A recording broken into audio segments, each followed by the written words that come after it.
Hey, what's going on, guys? It's your boy Catterman, Kevin, whatever you want to call me here. So I just got done doing a little bit of studying. And I thought, you know what? Why don't I take you through some of my terminal tackle that I use for catfishing? A couple years ago, I was a bass fisherman. I would be out almost every day with economy grade gear at a local pond. And I would pull out some, somewhat nice bass. Nothing like amazing, nothing dramatic. I mean, the biggest I got there was maybe like 3.5, 3-pounder. But it was that's what I started off with.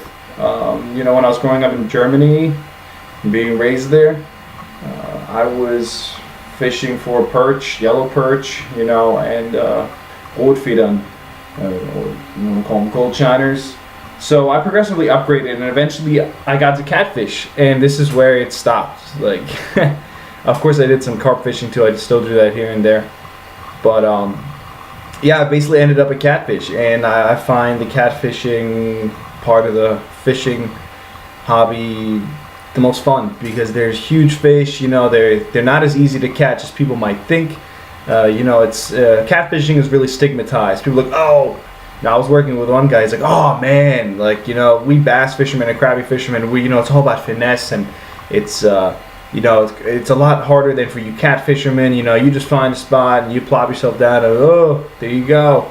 Throw some hot dogs or some chicken livers out, and you're good. Fair enough. That's for small catfish, and it's the same thing with bass fishing. You can catch a ton of small bass really easy." But when it comes to catfishing, I got stuck, starting to catch really big cats. And me and my buddy Ellis, we after work we would always hop to the Delaware River. We'd stop by there, do some night fishing, and it was just, it really caught my eye. And so progressively upgraded my gear. So today I'm going to show you what I use for channel catfish, flathead catfish, and when I make trips down the Potomac, even blue catfish.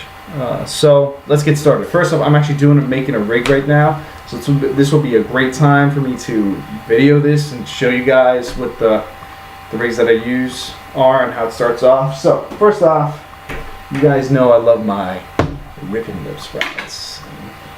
Bumping against everything. I'm probably gonna throw that sandwich down in that empty crate at Angry Orchard.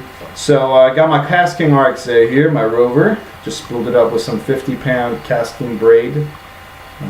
This braid, the 50-pound in green seems to feel tougher than the 65-pound in yellow. So I'm hoping maybe this. And it's pretty sad actually. This color change will change everything. But yeah, so basically what I've done is I've got my 50-pound braided line right here. That's my main line. And now I'm going to go over to a shock leader. It's my 40-pound big game in green. Shock leaders in a river like the Schuylkill are needed for you to be successful. You cannot just go unbraid. And I came to this conclusion through lots of trial and error, which is what fishing's all about, and most things in life are about. You're going to try things, you're going to adapt, so to speak, evolve. And so I've got the main line here, and I'll do a braid to mono uniknot.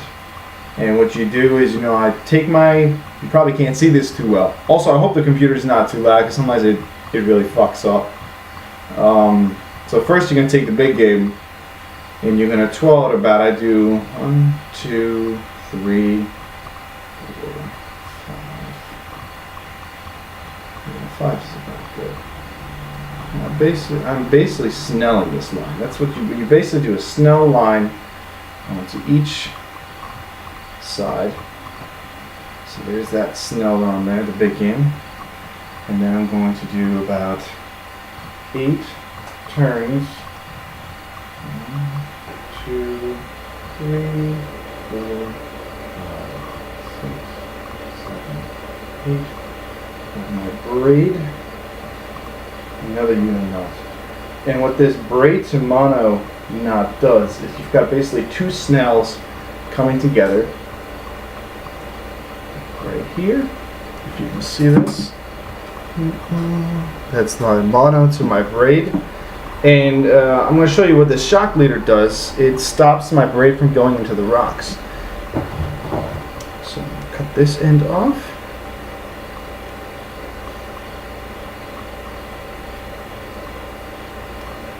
Boom. Tighten with my teeth. If you got weak teeth, don't do this.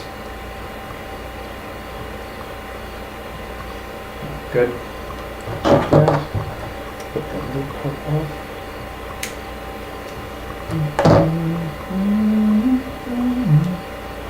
Test it again. Feel pretty solid. Alright. It's 50 pounds. That does get better knots.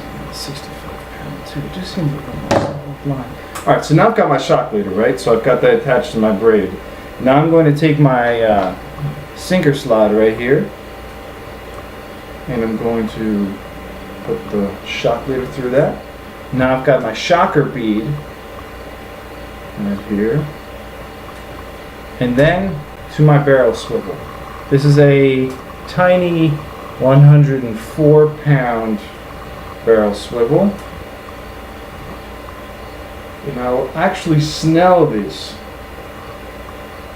onto, actually, maybe I should do a Palomar. Palomar knots are really good. They're very simple. They're very strong. And that's mainly the knot that I use for my shock leader towards the barrel swivel. I'll do it sometimes to attach the line, the hook line, to the barrel swivel too, but again, this is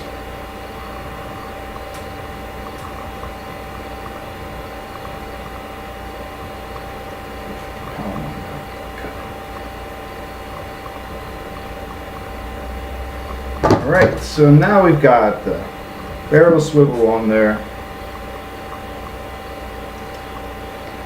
Now I've got to make the choice whether I'm going to make this into a Santee Cooper rig, a modifiable Santee Cooper rig, or if I'm going to just do a straight up bottom line. So let me see what I have in my wonderful tackle box of magical holders, magical catfish holders.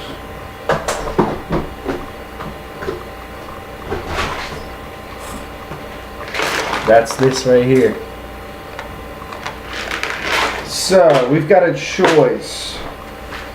Well, we definitely didn't use these T-turn swivels. I only use this if I'm not doing a barrel swivel. A sinker slide rig. Those are for the Potomac, high current, not needing direct contact between the fish and I, and letting them take the bait and run with it. Hook selection, I could go with a 8-odd circle hook. That's a Gamakatsu 8-odd circle hook. I'm not going to go with that. I'm preferring my tail hooks. I could go with an offset 6-odd octopus circle hook by Gamakatsu as well. Better for channel catfish. Or for the big blues in Potomac, I could go for a hefty 9-odd Rippin' Lips dual action circle hook. I'm not going to go with that either. And now, whether to use a bobber. No, whatever. It's going to be a live bait rig. So I basically gave you an overview. I use 6-odds for channel cats, 4-odd tails, and 8-odd Gamakatsu circles for. I already had a hook up. For flatheads. I was out last night. I got about 5, maybe 6 flatheads. Smaller flatheads, most definitely. But the Kale hooks, they were good so far with them. I'm just wondering how they're going to do hooking up into a larger mouth and a wider lip. But let's find out. So, pick the hook. Now it's time for me to use my Zebco 30-pound. I feel like for the Schuylkill, 30-pound is good. Even with big flatheads, it's not like with blue cats where they can really chew up your line. Now, I usually get the flatties in the corner of the mouth, so it should be nothing to worry about. So this is a live bait rig. I'm going to make my leader line shorter. It's about like 16 inches. Maybe a little more. So now I'm going to snell this Kale hook.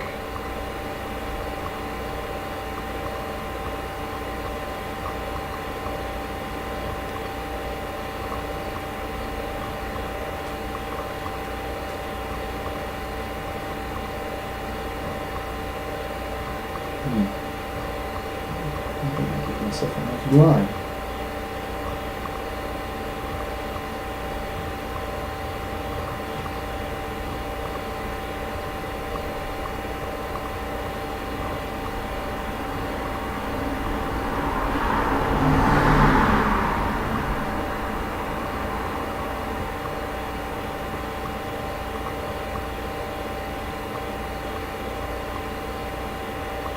My father used to always yell at me for using my teeth. He'd be like, "One day you're gonna break those teeth."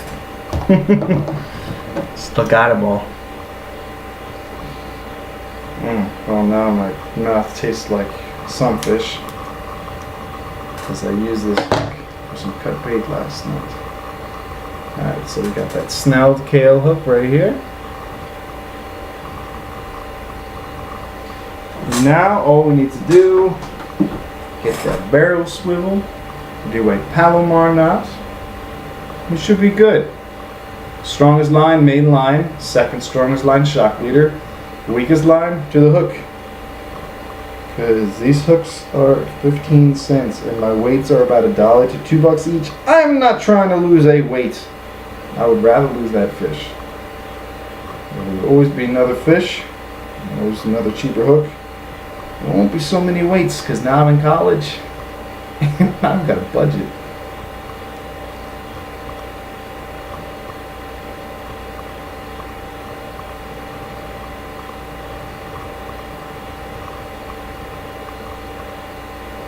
So in the last couple of months I basically budgeted all my weights together. I was like, bro, you are not going to have a lot of money. Probably a better decision to right now buy as many weights as you can. So I got this bucket that's like 50, 60 pounds of just straight up lead weights. Alright, so we are basically done. So I'll show you the finished product. Oh, come on. What I'll do usually after. So here we've got the 30-pound line with the kale hook. Got the barrel swivel. With the shock leader bead, and yeah, there you go. That's about it. So what I'll do now is hang it onto here, onto this wonderful hook guide that Rippin' Lips provides.